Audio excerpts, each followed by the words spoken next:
fiery horse with the speed of light, a cloud of dust, and a hearty Hi-Yo Silver, the Lone Ranger.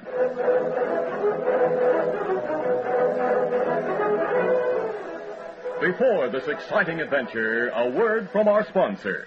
General Mills, makers of Cheerios, the ready-to-eat oat cereal that gives you go power, and Wheaties, the breakfast of champions, present by special recording, The Lone Ranger. All over the country, in every direction, how you doing is the question. And here's what the happy people have to say. Eating our Wheaties and doing okay. Right. That's something champions know everywhere, wherever you go. Take Parbustin' Sammy Sneed, born in Old Virginia. Slammin' Sam has been up on top for years and eaten his Wheaties regularly. And Al Rosen, born in sunny South Carolina, clutch hitter with the Cleveland Indians. There's Al at the plate. Here's a pitch. Another solid sock for a solid champ. And say Al Rosen's been eating Wheaties for 23 baseball seasons. That's the way it goes. South, north, east, west, Wheaties. Why, there's a whole kernel of wheat in every Wheaties flake. Keep on eating your Wheaties, and you'll be doing okay.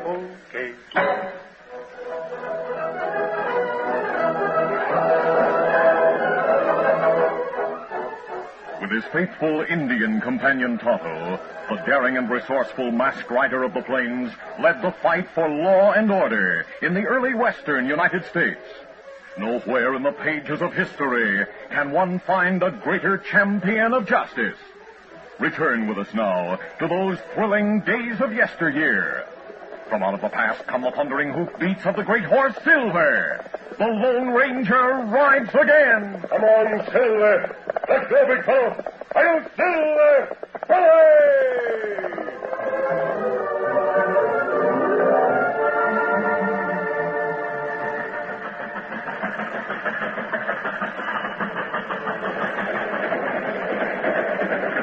Scheduled for a 14-hour stop in a southern Missouri town before continuing its journey, the westbound train pulled into the station at 10 minutes after 11 one night. In the sheriff's absence, Deputy Pete Salmon was waiting on the station platform to greet two Easterners on their way to San Francisco with one of the world's largest diamonds. A man named Dude Keller was with them. Dude and the deputy saw the Easterners get off the train. They hurried to meet them. I met Jackson. This man's Henry Brown. These are our credentials. Fine. I'm Deputy Sheriff Pete Salmon. Hello, Pete. Howdy. This is my friend Dude Keller. You fellas policemen? We work for the company that insured the stone. I have orders to cooperate with you fellas, so just tell me what you want done. Do you have a safe in your office, Deputy Salmon? I sure do. Well, we'll keep the diamond there and stand guard till the train's ready to leave town. That suits me. Come on. I'll take you to the office. Accompanied by Dude Keller, the deputy sheriff and the two Easterners left the station and headed up the dark street toward the sheriff's office. They had only a short distance to go when Bronk and Dakota stepped in front of them. Just keep walking, gentlemen. And don't try a fast move. You're covered. Grab your gun. Don't reach for yours, Pete. What's the idea? You're holding a gun on me. These fellas are crooks. I'm working with them. Well, you dirty double-crossing rat. I thought you were on the level. You thought wrong. Now keep quiet and keep walking to the sheriff's office as if nothing had happened. Open the door and go inside. And remember, we'll be right behind you. The first one to make a sound or try a sudden move will stop lead. Get going.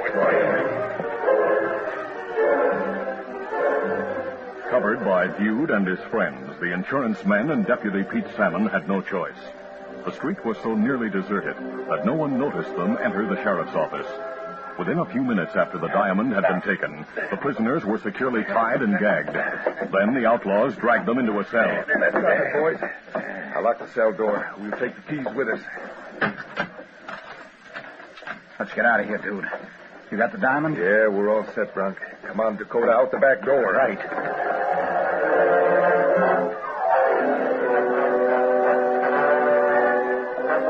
The thieves traveled hard that night and most of the following morning. At noon, the sun was high, and the horses as well as the men were tired. Dude signaled a halt in the hills overlooking a stretch of railroad track. There's a spring over there with plenty of water for us and the horses. I'd like to spread my blanket on the ground. Get a few hours rest. We'll all rest. We'll start traveling again when the sun goes down. That suits me. I'll take the saddles off the horses while you two break out the grub. After I eat, I'm getting some sleep. So am I.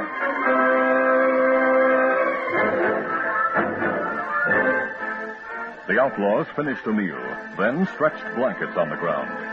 Bude and Bronk were soon asleep. Dakota lay awake thinking of the Paleta diamond and the money it would bring. Though he was out of practice, Dakota had once been an expert pickpocket. He crept to Bude's side and carefully took the leather pouch containing the diamond from the sleeping outlaw.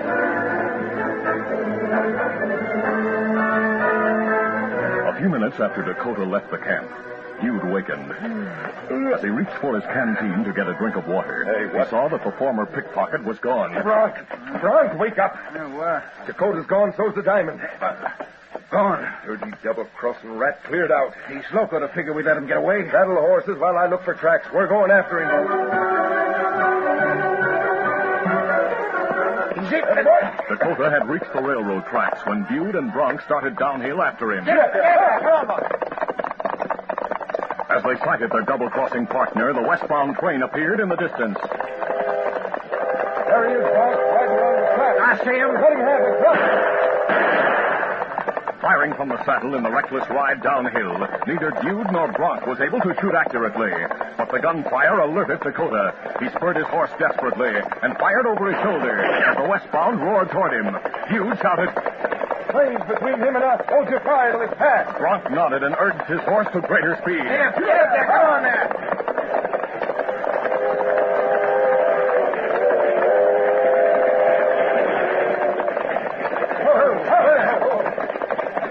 By the time Bude and Bronk drew rein, the train had passed.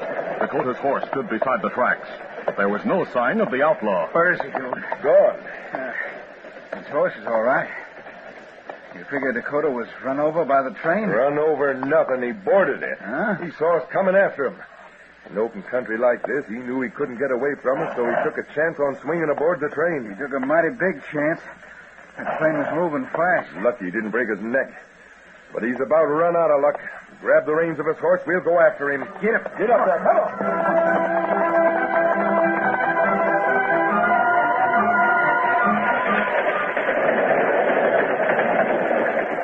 Aboard the train, Dakota clung to the side of an empty freight car. He was trying to think of a way to reach safety when a friendly voice called, Hi there, buddy. Help me, will you? No, take it easy. You'll be all right. Start climbing the ladder leading up here to the top of the car. The leathery-faced little man wearing tattered clothes was kneeling on top of the car. He pointed to the ladder Dakota gripped. Obediently, the outlaw started climbing. A moment later, he reached the top. Good for you, partner. You made it. Now where do we go? The door in the side of this car is open. But getting inside will be risky. Then I better stay right here. Oh, scared, huh? Yeah. I figured you weren't used to riding the rods when I saw you swing aboard. You did it all wrong. I made it. Well, you doggone near didn't. You in trouble of some kind? What do you mean? I saw those fellas chasing you. Some of the bullets came near hitting you. You don't miss much, do you, old-timer? No. Hastings, my name. Hard luck Hastings. I'm Dakota. Glad to know you, Dakota.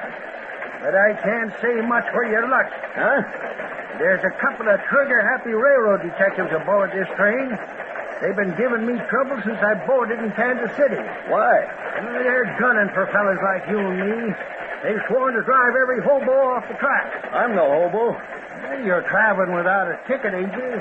Yeah? That makes you a hobo. But you're better off than I am. You've got a gun. I sold mine in Kansas City for the price of a few meals. That's too bad. Oh, well, I've had hard luck all my life. I'm kind of used to it by now. But I'm hoping it'll change when I hit California. I'm going prospecting.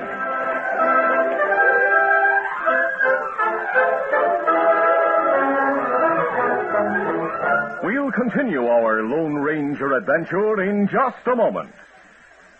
When Bill's at bat, the kids all shout, you can't strike that slugger out.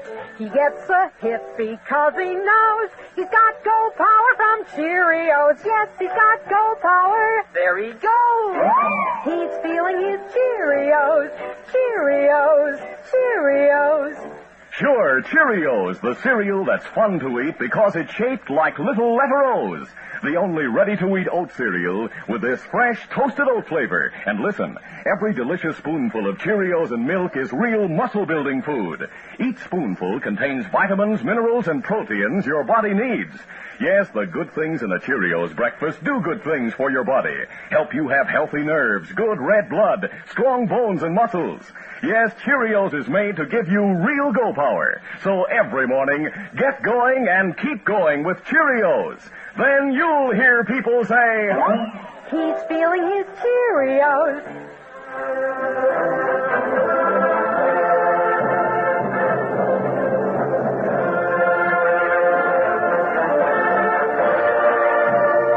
Now to continue.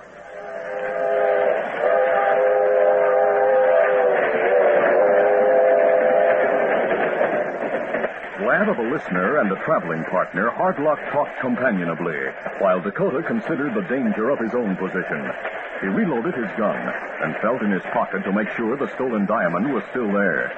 Satisfied that it was safe, he made himself as comfortable as possible. Several hours passed. Then Hardlock yelled, Hey, look out, Dakota! For what? Those railroad detectives. There they are on the roof of the cars ahead. They're shooting at us. Oh, dad rat the luck. You want gunplay, huh? You jughead, put that gun away. And stop a bullet? They're not shooting to kill. They're trying to scare us off the train. Oh! As Hardlock shrilled a protest, a bullet from a detective's gun grazed the side of his hand. Cursing Dakota for opening fire, Hardlock shouted, Jump, you muttonhead, while you're still alive! Acting on his own advice, the old man leaped from the swiftly moving train. Bullets from the detective's gun struck Dakota. The outlaw staggered, lost his precarious footing, and fell.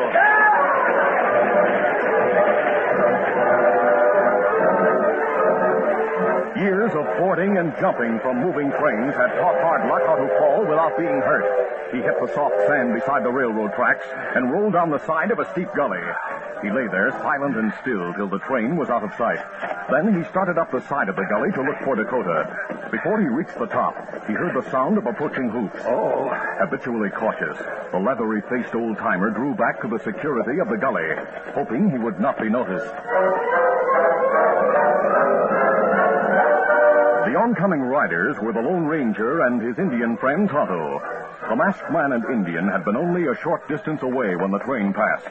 Though muffled by the engine's roar and the clatter of wheels, they had heard the sound of gunshots and were hurrying to investigate. As they neared the track, Tonto shouted, Hey, I hope not, Tonto. Come on, Bill! Up, out! Then they saw Dakota lying beside the railroad track, drawing their horses to sliding home. They swung from the saddle. Him hurt plenty bad, Kemosabe? Yes, wounded twice. Arm, leg broken.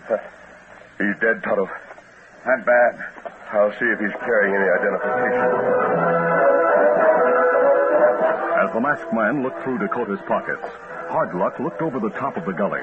He saw the Lone Ranger's mask, the Indian with him, and the brace of guns they wore. Great sakes alive. Outlaws.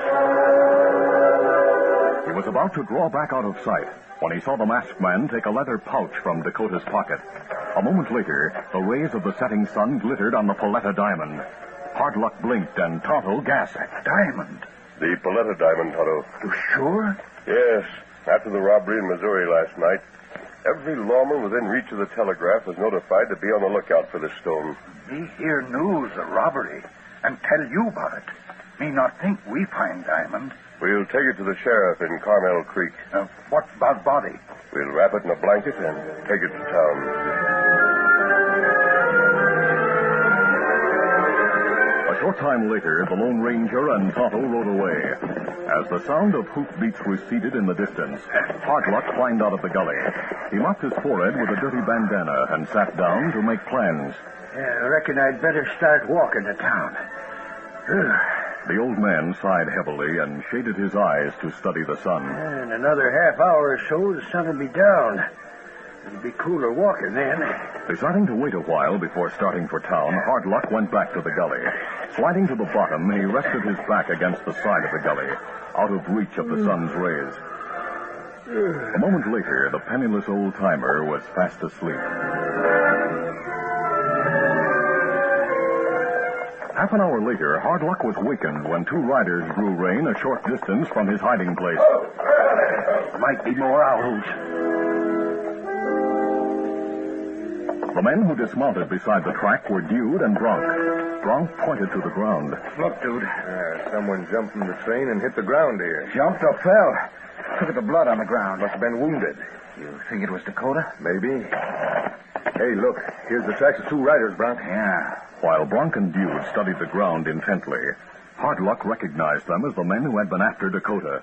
He saw the riderless horse with them and a chance to make some money. He crawled out of the gully and called, You fellas looking for someone? Hey, what the... Hey, take it easy. There's no need to draw your six-shooters.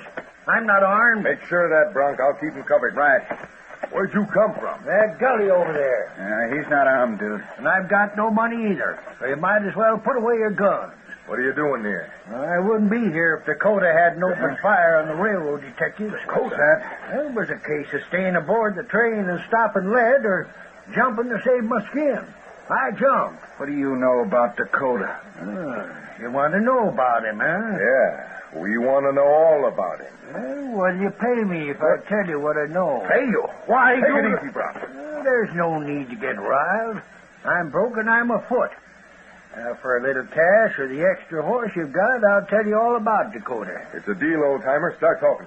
He jumped aboard the train to get away from you two. I warned him about the railroad detectives, and sure enough, they showed themselves, shooting over our heads to scare us off the train. What about Dakota? Then he had a gun and started firing back at the detectives. I jumped off the train, rolled into the gully, and stayed there till I figured it was safe to come out. I saw Dakota over here near the tracks. He looked like he'd been wounded, and he wasn't moving. But before I could get a good look at him, a couple of riders headed this way. Riders? Yeah. I dropped back into the gully. Instead of riding by, they stopped, examined Dakota, and emptied his pockets. Let's go. I got a good look at that masked man and Injun and the horses they rode. Masked man? That's right. They wrapped Dakota in a blanket and took him away. And they've got the diamond, dude. Oh, so that's what they took from him. Did you see it? I saw the sun lighting up something shinier than anything I ever saw before. Masked man put it back into a pouch and put the pouch in his pocket. We'll go after him, Bronk. Here, the tracks. We'll follow him. Oh, hey, what about me? You can have Dakota's horse, Teddy boy. Thanks, gents. Thanks a lot. Hit the saddle, Bronk. I'm set to travel. Let's go. Yeah, come on.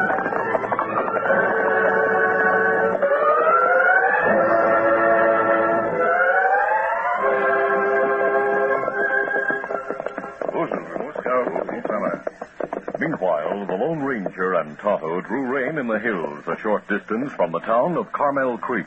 I'll take the body and the diamond into town, Tonto. It's not dark yet, Kemosabe. Plenty people see mask. Ask question. I'll wear a pair of your buckskins and darken my face with stain. I know the sheriff, so as soon as I reach his office, I'll identify myself. Me savvy. If you wait for me here, I'll join you in less than an hour. Nearly an hour later, Dude and Bronk neared the place where Tonto waited for the return of the Lone Ranger. Expecting his disguised friend to arrive, the Indian was not alarmed by the sound of approaching hoofs. But when Tonto looked through the dense growth of trees and underbrush for the rider, he saw Dude and Bronk. At the sight of the Indian, they drew guns. Ho! He's hit it. Don't try a fast move. You're covered. Why you draw a gun on me? We want you and your masked pal. For what? Me not know you. You found Dakota. And the diamond he was carrying. Where is he? Where's the masked man? Why you want to know? We're asking the questions. You'll answer them. I'll keep him covered, Bronk. Disarm him. Then we'll search his gear. Right. You can save yourself a lot of trouble by telling us what you did with the diamond. We'll get it anyway. Diamond not here. As Tonto spoke, Bronk approached to take his gun. Tonto's hand flashed to his holster, but Dude fired. An instant before Tonto's gun cleared leather. Now, that was a warning. Freeze or I'll blow your head off. You plenty fast with gun. Fast enough. Take his gun, Bronk. You better not try another fast move, Injun. Cut the palaver. Take his gun. All right. That's better. Now then, Redskin, where's your masked pal? Right here. Hey, what? As the outlaws whirled, silver bullet struck Bude's gun arm and smashed Bronk's weapon. Keep your hands high unless you want more gunplay. My arm. I'm hit, dude. It's another redskin. You must have it. You get here just in time. I wasn't far away when I heard gunplay here, Tonto. I dismounted and closed it on foot. Hey, you don't talk like an Injun. I'm not. This masked man you look for. What? I'll keep them covered, Tonto, while you tie their hands. Then we'll take them to town and turn them over to the sheriff. Them come here to get diamonds. I'm not surprised. Sheriff Burke showed me a telegram he received from Deputy Pete Salmon describing the thieves who stole it. The description fits these two perfectly. Who, dead man, you take to town? The third thief. The three of them work together. Don't take us to jail, mister. Give us a chance. We were double-crossed. Save your breath for the trip to town.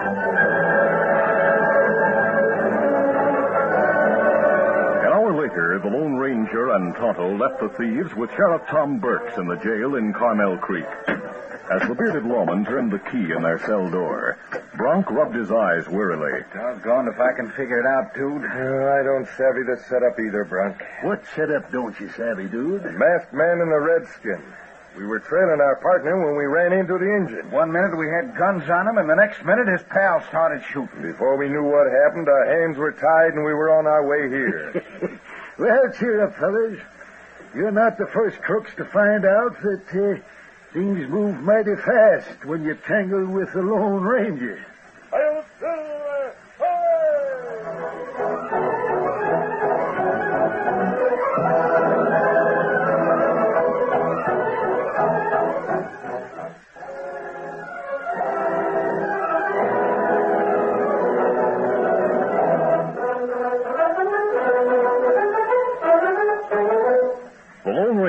A copyrighted feature of the Lone Ranger Incorporated, is produced by Trendle Campbell Muir Incorporated. The part of the Lone Ranger is played by Brace Beamer. Your announcer, Fred Foy.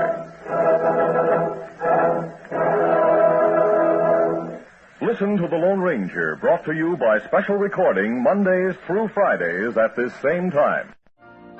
You've been listening to the OTR Gold Network. Find more classic radio at otrgold.com.